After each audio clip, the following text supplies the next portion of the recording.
Hello everyone, જય શ્રી કૃષ્ણ, જય સ્વામિનારાયણ, જય માતાજી.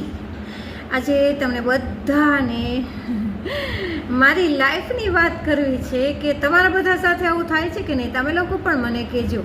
આજે મારી સાથે તો આવું થયું કે આજે છે ને બહુ જ રાતે બફારો થતો હતો, એસી કામ નહોતું કરતું.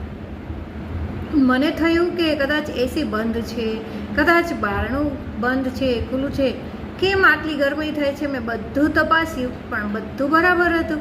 એસી પણ ચાલુ હતું, બારણું ખુલ્લું પણ ન હતું, બધું હતું. અને છતાંય બફારો એટલો થતો હતો કે ઊંઘ જ ન આવે. લગભગ 3 વાગ્યા સુધી મને ઊંઘ જ ન આવી. અને 3 વાગે ઊંઘ આવી એટલે સીધી 8:45 મારી ઊંઘ ઉડી. એટલે એક્ઝેક્ટ 3 વાગે નહીં હોય, એમ તો લગભગ 3, 3:30 જેવું થઈ ગયું હશે. ત્યારે છેક મને ઊંઘ આવી. કે ને પેલો પોર ઠરે એટલે ઊંઘ આવે એવું કંઈક ગામડામાં કહે છે. તો મારી સાથે તો આજે આવું થયું. તમારી સાથે આવું થાય છે કે નહીં? ક્યારેક ક્યારેક હું નહોતી મોબાઈલ જોતી, મોબાઈલ તો એક બાજુ હતો. મને પણ એવું થતું હતું કે ઝડપથી ઊંઘ આવે તો સારું, મને નથી મજા આવતી, પણ ન આવી. તો પછી આપણે કાંઈ એમાં રોતા નહોતા.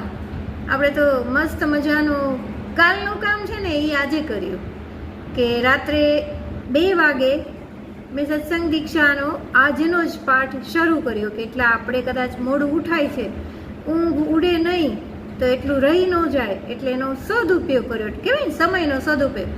આપણે જ્યારે સ્કૂલમાં ભણતા હોય ને ત્યારે આપણા ટીચરો બહુ આપણને કહે કે સમયનો સદુપયોગ કરો, સમયનો સદુપયોગ કરો. આ ક્યાં સુધી કે ખબર? કોલેજમાં, બીએડમાં, એમએમાં તમે જ્યાં સુધી કોઈ પણ ગુરુના હાથમાં જ્ઞાન લ્યો ને ત્યાં સુધી તમારી સાથે આ વાત થાય ને થાય જ. મારી સાથે તો થતું હતું. તમારી સાથે આ બધું થાય છે કે નહીં? એટલે જ હું તમને પૂછું છું વારે વારે. સોલ્જરીમાં નાસ્તો કરવાની પણ મજા આવે. અરે ચાલુ ક્લાસે નાસ્તો કરવાની બહુ મજા આવે. એમાંય મારી એક ફ્રેન્ડ હતી રુચિતા, જે મારી સાથે છે ને બીએડમાં અભ્યાસ કરતી હતી.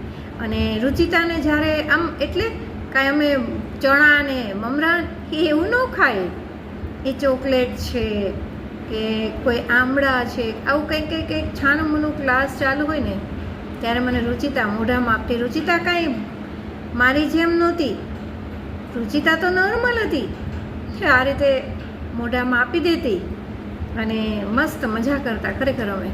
અને છતાંય કોઈને ખબર ન પડતી. હું પહેલી બેન્ચે બેસીને આ તોફાન કરતા